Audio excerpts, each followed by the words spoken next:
નમસ્કાર ગુજરાત, આજના મુખ્ય સમાચારની અંદર ખેડૂત આંદોલન, સામાન્ય લોકો બની શકે છે ટાર્ગેટ, ખેડૂતોએ પોતાનું દુઃખ વ્યક્ત કર્યું છે।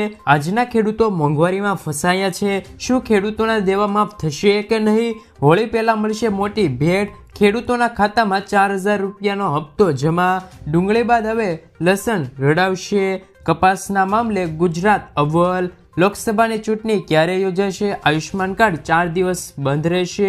પીએમ સૂર્ય ઘર યોજના અંતર્ગત મળશે મફતમાં વીજળી, રેશન કાર્ડમાં નવી સિસ્ટમ, ડ્રાઇવિંગ લાયસન્સ અંગે નિર્ણય, સોના ચાંદીના ભાવમાં ઘટાડો, સિંગ તેલના ભાવમાં વધારો અને આજના સૌથી મોટા ખેડૂત સમાચાર। મિત્રો, દરેક સમાચાર, દરેક માહિતી જણાવો એ પહેલા ગુજરાતના જે પણ મિત્રો ચેનલ પર જો નવા આવ્યા છે મિત્રોને ખાસ વિનંતી છે કે ચેનલને સબસ્ક્રાઇબ કરવાનું ભૂલતા નહીં, સાથે આજનો આ વિડીયો છે તેને અંત સુધી જોતા રહેજો। મિત્રો, અત્યારના તાજા સમાચારની અંદર વાત કરીએ તો ખેડૂત આંદોલન, સામાન્ય લોકો બની શકે છે ટાર્ગેટ, ખેડૂત આંદોલનને લઈને હરિયાણા પોલીસ એલર્ટ પર। પોલીસને ઇનપુટ મળ્યું છે કે પ્રદર્શનકારી વચ્ચે રહેલા ઉપદ્રવીઓ પોલીસ કાર્યવાહીઓને અટકાવવા મહિલાઓ, બાળકો અને વરિષ્ઠ નાગરિકોને ટાર્ગેટ કરી શકે છે। આ સ્થિતિમાં મહિલાઓ અને બાળકો સાથે વરિષ્ઠ નાગરિકોને પણ પ્રદર્શન સ્થળેથી 1 કિલોમીટરના દૂર રોકવાનો આદેશ આપ્યો છે। અંબાલા, કુરુક્ષેત્ર, જીંદ, હિસાર, ફતેહાબાદ અને સિરસરામાં ઇન્ટરનેટ સેવા પણ બંધ કરવામાં આવી છે। મિત્રો, આગળના સમાચારની અંદર વાત કરીએ તો ખેડૂતોએ પોતાનું દુઃખ વ્યક્ત કર્યું છે। ખેડૂતોએ જણાવ્યું છે કે બાગાયતી ખેતીમાં સરકારે જાહેર કરેલું રાહત પેકેજ ખૂબ જ ઓછું કહેવાય છે, કારણ કે જે બાગાયતી ખેતી પાછળ ખર્ચા પણ વધુ થાય છે તેમજ ખૂબ મહેનત પછી આ પાક તૈયાર થતા હોય છે, તેમજ અત્યારે જે પરિસ્થિતિનું નિર્માણ થયું છે તે પ્રમાણે તો સહાય ફક્ત ખેતરની સફાઈ કરવામાં જ ખર્ચાઈ જાય છે તેવી પરિસ્થિતિ સર્જાણેલી છે। મિત્રો, ત્યારબાદના સમાચારની અંદર વાત કરીએ તો આજનો ખેડૂત છે તે મોંઘવારીમાં ફસાયો છે। 2 વર્ષ પહેલાં મગફળીનું બિયારણ 1000થી 1200 રૂપિયાએ મળતું હતું, જે આજકાલ 2200થી લઈને 2400 રૂપિયા સુધી પહોંચ્યું છે। તે જ રીતે 2 વર્ષ પહેલાં 1 હેક્ટર જમીન ખેડવાના રૂપિયા પ્રતિ કલાકે 800 રૂપિયા હતા, જેમાં પણ ભાવમાં વધારો થતાં હાલમાં 1200 રૂપિયા પહોંચ્યો છે આંકડો। વધુમાં 2 વર્ષ પહેલાં પ્રતિ દિવસે ખેત મજૂરીનું વેતન 150થી 200 રૂપિયા હતું, જે આજે 250થી 350 રૂપિયા પહોંચ્યું છે। રાસાયણિક દવા ખાતરોમાં 2 વર્ષ પહેલાં અને આજની તારીખોમાં કિંમતમાં 30% વધારો પણ જોવા મળતો રહે છે। મિત્રો, આમ વધતી જતી મોંઘવારીના કારણે દિવસે ને દિવસે ખેડૂત દેવાદાર બનતા જાય છે। તો શું મિત્રો ખેડૂતોના દેવા માફી અંગે સમાચાર જાહેર થઈ શકે છે? કારણ કે મોંઘવારીને લઈને ખેડૂતોને દેવા માફી અંગેના નિર્ણય પણ લેવામાં આવતા હોય છે। તો સૌપ્રથમ વાત કરીએ તો ખેડૂત દેવા માફીને લઈને સરકાર અને ખેડૂત આગેવાનો વચ્ચે ફરી એકવાર મામલો ગરમાયો છે। આ વર્ષે કમોસમી વરસાદ, ખેડૂતોને પોષણક્ષમ ભાવ ન મળતા અને બજારમાં મંદીના કારણે ખેડૂતોને ભારે નુકસાન થયું હતું। ખેડૂતો પાસે જૂના દેવા ભરવા માટે પૈસા નથી, જેથી ખેડૂતોને દેવામાંથી રાહત આપવામાં આવે, દેવા માફી કરીને ખેડૂતોને સહાય આપવામાં આવે તેવી માંગણી પણ ખેડૂતો કરી રહ્યા છે। મિત્રો, ત્યારબાદના સમાચારની અંદર વાત કરીએ તો આયુષ્માન કાર્ડ 4 દિવસ રહેશે બંધ। પીએમજય યોજના હેઠળ બાકી રહેલા રકમના કારણે અમદાવાદની 60 ખાનગી હોસ્પિટલ સારવાર બંધ કરશે। 26થી 29 ફેબ્રુઆરીએ 4 દિવસ યોજના હેઠળ સારવાર નહીં કરી શકાશે। દાવો છે કે રાજ્યના 700થી વધુ ખાનગી હોસ્પિટલમાં 40 લાખથી વધુ માંડીને 8 કરોડ રૂપિયા સુધીના બિલ પૈસા સરકારે ચૂકવ્યા જ નથી। આ અગાઉ વડોદરા, સુરત, મહુવાની 32 હોસ્પિટલે સેવા પણ બંધ કરેલી છે। સારવારના 15 દિવસમાં ચૂકવણીનો નિયમ હોવા છતાં કુલ રૂપિયા 370 કરોડ રૂપિયા અટક્યા છે। મિત્રો, ત્યારબાદના સમાચારની અંદર વાત કરીએ તો રાશન કાર્ડમાં નવી સિસ્ટમ, 1 માર્ચ 2024થી આખા દેશમાં રાશન વહેંચવાની વ્યવસ્થામાં ફેરફાર થઈ જશે। 1 માર્ચ 2024 બાદ રાશન કાર્ડ ધારકો માટે વિતરણમાં ગરબડી સહિત અન્ય પ્રકારની પરેશાનીઓમાંથી હંમેશા માટે છુટકારો મળી જશે। ગામડાઓમાં બેઠેલા ગ્રાહકો અને દુકાનદારો પર જિલ્લા મુખ્યાલય બેઠેલા અધિકારીઓની નજર રહેશે। આખા દેશમાં ઈ પોસ્ટ મશીન લગાવવામાં આવી જશે। મિત્રો, મિત્રો ત્યારબાદના સમાચારની અંદર વાત કરીએ તો હોળી પહેલાં મળશે મોટી ભેટ, જેમાં કેન્દ્રીય કર્મચારીઓને અને પેન્શનરો માટે સારા સમાચાર સામે આવ્યા છે. લોકસભાની ચૂંટણી પહેલાં કેન્દ્રની મોદી સરકારે કર્મચારીઓના પેન્શનો માટે ઘણા મોટા નિર્ણય લઈ શકે છે. અહેવાલ અનુસાર હોળી પહેલાં કર્મચારીઓની મોંઘવારી ભથ્થું 4% સુધી વધી શકે છે. આ સિવાય હાઉસ રેન્ટ એલાઉન્સ અને 18 મહિના બાકી ડીએ એરિયર પર મહત્વનો નિર્ણય લેવામાં આવી જશે. જો આમ થયું તો પગાર અને પેન્શનમાં 20,000 રૂપિયાથી લઈને 70,000 રૂપિયાનો વધારો જોવા મળી શકે છે, પરંતુ તેમનું હજુ સત્તાવાર કોઈ પુષ્ટિ થવાની બાકી છે. મિત્રો ત્યારબાદના સમાચાર, પીએમ સૂર્યઘર યોજના અંતર્ગત મફતમાં મળશે વીજળી. પ્રધાનમંત્રી નરેન્દ્ર મોદી તારીખ 13 ફેબ્રુઆરીના રોજ ફ્રી ઇલેક્ટ્રિસિટી સોલાર રૂફટોપ યોજના શરૂ કરવામાં આવી હતી, જેમાં ભારતના કુલ 1 કરોડ ઘરમાં રૂપિયા 78,000 કરોડના ખર્ચમાં મફતમાં વીજળી આપવાનું આયોજન કેન્દ્ર સરકાર દ્વારા કરવામાં આવ્યું છે, જેમાં ગુજરાત સરકારમાં કુલ 20 લાખ ઘરોએ પીએમ સૂર્યઘર યોજના એટલે કે મફત વીજળી યોજનાનો લાભ લઈ રહ્યા છે. મિત્રો ત્યારબાદના સમાચાર, ક્યારે યોજાશે લોકસભાની ચૂંટણી? ચૂંટણી પંચ લોકસભાની ચૂંટણીની તૈયારી કરી રહી છે, સાથે ઘણા રાજ્યોમાં વિધાનસભાની ચૂંટણી પણ યોજાવાની છે. આ સ્થિતિમાં અધિકારીઓએ રાજ્યની સ્થિતિ અને સુરક્ષા દળોની ઉપલબ્ધતા વિશે માહિતી આપી છે કે ઈસીના સૂત્રો જણાવ્યા મુજબ 7 માર્ચ પછી લોકસભાની ચૂંટણીની તારીખ જાહેર થઈ શકે છે. આ વખતે પણ લોકસભાની ચૂંટણીની પેટર્ન 2019 જેવી હોઈ શકે છે. ગત વખતે 11 એપ્રિલથી 19 મે વચ્ચે 7 તબક્કામાં ચૂંટણી યોજાઈ હતી. મિત્રો આગળના સમાચારની અંદર વાત કરીએ તો ખેડૂતોને મળશે 4,000 રૂપિયાનો હપ્તો. જે ખેડૂતોને 2000નો 15મો હપ્તો છે તે નથી મળ્યો તેવા ખેડૂત મિત્રો માટે એક યાદી તૈયાર કરવામાં આવી છે, જેમાં 27મી નવેમ્બર પછી સરકાર દ્વારા જારી કરેલા 3 નિયમો અનુસાર પાલન કર્યું હશે તો તેવા તમામ ખેડૂત મિત્રોને બેંક ખાતામાં એક સાથે 2 હપ્તા જમા કરવામાં આવી જશે. તમને જણાવી દઈએ કે હજુ સુધી આવી કોઈ યોજનાની સત્તાવાર જાહેરાત કરવામાં નથી આવી, પરંતુ સૂત્રોનો દાવો એ છે કે આવા કેટલાક ખેડૂતોની યાદી તૈયાર કરવામાં આવી છે, જેના ખાતામાં બંને હપ્તાના પૈસા એકસાથે આવી જશે, એટલે કે 15મા હપ્તાના અને 16મા હપ્તાના એકસાથે ખાતામાં પૈસા, એટલે કે 2,000ના 2 હપ્તા, એટલે કે ટોટલ 4,000 રૂપિયાનો હપ્તો ખેડૂતોના ખાતામાં ચૂંટણી પહેલાં ટ્રાન્સફર કરવામાં આવે તેવી માહિતી મળી રહેલી છે. પણ મિત્રો આ માહિતી છે કે કોઈ સત્તાવાર જાહેરાત પણ કરવામાં નથી આવી.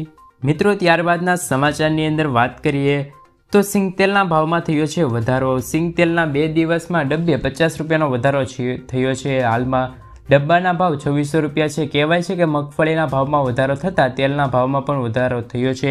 સામાન્ય રીતે તહેવારોના દિવસોમાં તેલના ભાવમાં વધતો જતો વધારાના કારણે, પરંતુ સામાન્ય દિવસોમાં વધતા જતા ભાવના કારણે ગૃહિણીઓના બજેટ ખોરવાયું છે. આ વર્ષમાં પહેલીવાર ભાવ વધવામાં આવ્યો છે. હાલ સિઝનમાં લોકોના મોંઘા ભાવનું તેલ પણ ખરીદવાનો વારો આવ્યો છે. મિત્રો આગળના સમાચાર, ડુંગળી બાદ લસણ રડાવશે. દેશભરમાં ડુંગળીના ભાવ ઘટી રહ્યા છે, ત્યારે લસણના ભાવ આસમાને પહોંચ્યા છે. મહારાષ્ટ્રના સૌથી મોટા ડુંગળી બજારમાં નાસિકમાં 1 ક્વિન્ટલ ડુંગળીની આવક 150 રૂપિયાથી ઘટીને 1,650 રૂપિયા થઈ ગઈ છે. છૂટક બજારમાં પ્રતિ કિલોની સરેરાશ ₹20 છે. તો તે જ સમયે દેશમાં સૌથી મોંઘા લસણના બજારમાં જામનગરમાં જથ્થાના ભાવ એટલે કે 350 રૂપિયા પ્રતિ કિલોએ બોલાઈ રહ્યા છે. છૂટક બજારમાં સરેરાશ 500થી 600 રૂપિયાના કિલો પણ લસણ વેચાઈ રહ્યા છે. મિત્રો આગળના સમાચારની અંદર વાત કરીએ તો સોના અને ચાંદીના ભાવમાં ફરીથી થયો છે ઘટાડો. સોના ચાંદીમાં જોવા મળેલી તેજી બાદ ફરીથી ભાવમાં ઘટાડો જોવા મળ્યો છે. 62,000ની ઉપર પહોંચેલા સોનાના ભાવ ફરી એકવાર ઘટ્યા છે, જ્યારે 73,000 સ્તરથી નજીક ટ્રેન્ડ થતું ચાંદી પણ પાછું પડ્યું છે. સવારે MCX પર એપ્રિલના વાયદાનું સોનું 0.3% ઘટાડો થયો છે, ત્યારે 61,985 રૂપિયા પ્રતિ 10 ગ્રામ લેખે ટ્રેન્ડ થયું છે. બીજી તરફ મેના વાયદાનું ચાંદી 0.19% ઘટાડા સાથે 72,693 રૂપિયા પ્રતિ કિલોના ભાવે ટ્રેન્ડ થયું હતું. મિત્રો આગળના સમાચારની અંદર વાત કરીએ તો ડ્રાઇવિંગ લાયસન્સ અંગે નિર્ણય. રોડ ટ્રાન્સપોર્ટ મંત્રાલય લોકોને રાહત આપી છે. એવા લર્નિંગ અને ડ્રાઇવિંગ લાયસન્સ જેવી મુદત જાન્યુઆરી 31થી 15 ફેબ્રુઆરી 2024 સુધી સમાપ્ત થઈ શકે છે. કોઈપણ દંડ વિના 29 ફેબ્રુઆરી સુધી માન્ય ગણવામાં આવશે. મંત્રાલયના પરિપત્રએ જણાવ્યું છે કે સારથી પોર્ટલ પર 31 જાન્યુઆરીથી 12 ફેબ્રુઆરી સુધી લાયસન્સની સંભવિત સેવાઓ અરજદારોની સમસ્યાઓના સામનો કરવાનો વારો આવ્યો હતો, જેથી આ નિર્ણય લેવામાં આવ્યો છે. મિત્રો આગળના સમાચારની અંદર વાત કરીએ તો રેશન કાર્ડ ધારકો માટે સારા સમાચાર. ગુજરાતના રેશન કાર્ડ ધારકો માટે સરકારે સારો નિર્ણય લીધો છે. જો તમે આયુષ્યમાન કાર્ડ ધરાવતા ન હોય તો તમે ઘર બેઠા કાર્ડ મેળવી શકો છો અને સરકાર NFSA રેશન કાર્ડ ધારકોને ઘર બેઠા આયુષ્યમાન કાર્ડ મેળવવાની સુવિધા પૂરી પાડે છે. તમે ઘર બેઠા આયુષ્યમાન વેબસાઇટ અથવા તો એપ પર જઈને તથા નજીકના વિસ્તારની આશા બહેનો અને આરોગ્ય કર્મચારીના સંપર્ક કરીને કાર્ડ પણ કાઢી શકો છો. મિત્રો ત્યારબાદના અને આજના અંતિમ સમાચાર. આજના સૌથી મોટા ખેડૂત સમાચાર.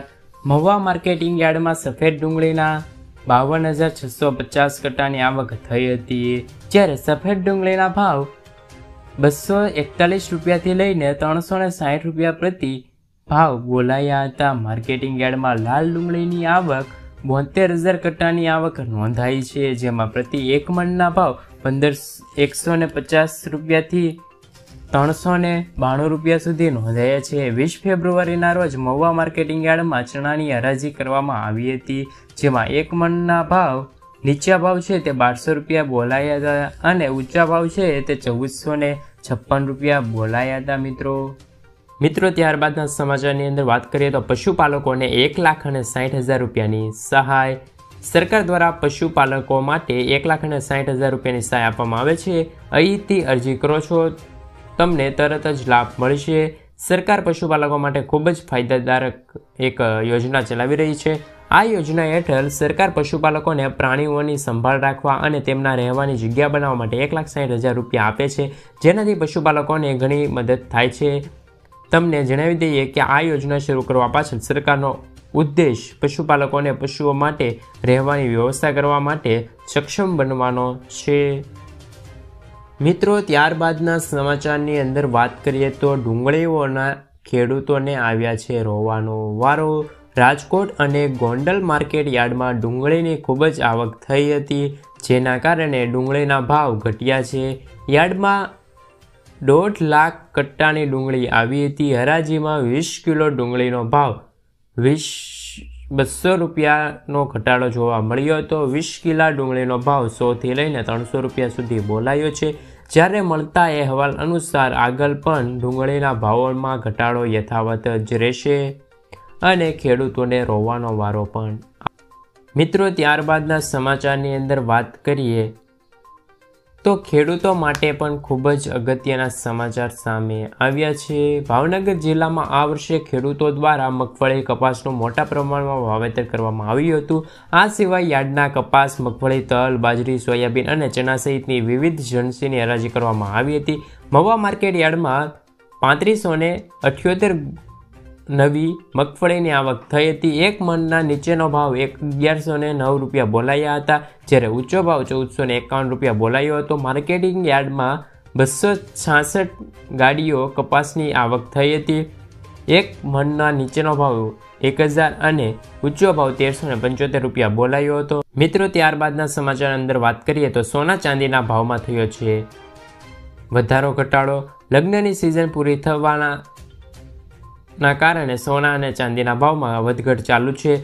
આજે એટલે કે 28 ડિસેમ્બરમાં દેશભરમાં સોનાના ચાંદીના ભાવમાં વધારો થયો છે, જે સમયે ચાંદીના ભાવમાં ઘટાડો થયો છે. આજે દેશમાં 24 કેરેટ સોનાનો ભાવ 190 રૂપિયા એટલે કે 0.30% વધીને 63,030 રૂપિયા પ્રતિ 10 ગ્રામે પહોંચ્યો છે, જ્યારે 22 કેરેટ સોનાની કિંમત 57,740 રૂપિયા પ્રતિ 10 ગ્રામ થઈ ગઈ છે. ગયા શુક્રવારે 24 કેરેટ સોનાની કિંમત 62,840 રૂપિયા પ્રતિ 10 ગ્રામ અને 22 કેરેટ સોનાની કિંમત 57,560 રૂપિયા પ્રતિ 10 ગ્રામ બોલાઈ હતી. મિત્રો ત્યારબાદના સમાચારની અંદર વાત કરીએ તો 31મી ડિસેમ્બર પહેલાં કરી લો આ કામ. NPCIએ બેંકો અને થર્ડ પાર્ટી એપ્લિકેશનને UPS આઈડીને બંધ કરવાનો આદેશ આપ્યો છે, જેમાં 1 વર્ષથી વધુ કોઈ વ્યવહાર થયો નહીં હોય તો આ માટે 31મી ડિસેમ્બર સુધીમાં સમય આપવામાં આવ્યો છે. નવી માર્ગદર્શિકા અનુસાર તમામ બેંકો ફોનપે અને ગૂગલ પે જેવી થર્ડ પાર્ટી એપ્લિકેશન નિષ્ક્રિય ગ્રાહકોને યુપીઆઈ આઈડી અને તેમની સાથે સંકળાયેલા મોબાઈલ નંબરની ચકાસણી કરશે. જો તમારું યુપીઆઈ આઈડીમાં નિષ્ક્રિય હશે તમને તેને 31મી ડિસેમ્બર પહેલાં જ એક્ટિવ કરવાનું